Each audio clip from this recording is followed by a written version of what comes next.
Father John is Ruddy, and today is Tuesday of the 5th week of Lent. During this week, we see our Lord arguing with the Pharisees who don't want to open their eyes to the signs that show clearly who Jesus is. Today, Jesus tells them that they can't see precisely because he says, "You belong to what is below, and I belong to what is above." With these words, our Lord gives us the secret to understanding our lives and all the events and circumstances that happen in it.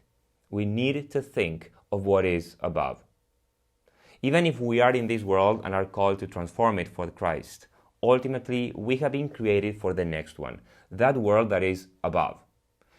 Jesus' words are an invitation, or better, an exhortation, to have a supernatural viewpoint of reality. This doesn't mean not being realistic, but knowing that God, as Lord of history, uses everything that happens for our eternal good, for the life that is above.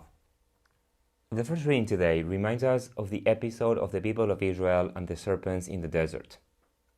The people, as they had done many times before, complained to Moses about the circumstances God had placed them in. In punishment, God sent among them serpents who bit them, and many of them died. So the people came to Moses and said, "We have sinned against you and against the Lord. Please pray to the Lord that he might take the serpents away from us." So Moses prayed for the people, and the Lord told him, "Make a seraph serpent and mount it on a pole, and whoever looks at it after being bitten will live." So Moses made that bronze serpent and mounted it on a pole, and whenever anyone who had been bitten by a serpent looked at it, he lived. In order to be cured, they needed to look up, to look at the serpent mounted on the pole. Now our Lord uses this episode that everyone knew to tell his listeners that they will also have to look up in order to be saved. This time, though, it will not be to see a bronze serpent mounted on a pole, but to see the Son of God himself hanging on the cross. And he says, "When you lift up the Son of Man, you will realize that I am."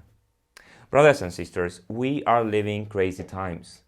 It is now more than ever that we need to look up, to remind ourselves of what is above, and to have a supernatural perspective of reality. We are so used to looking down, to looking at our phones, to looking at ourselves. So this is a great opportunity to change.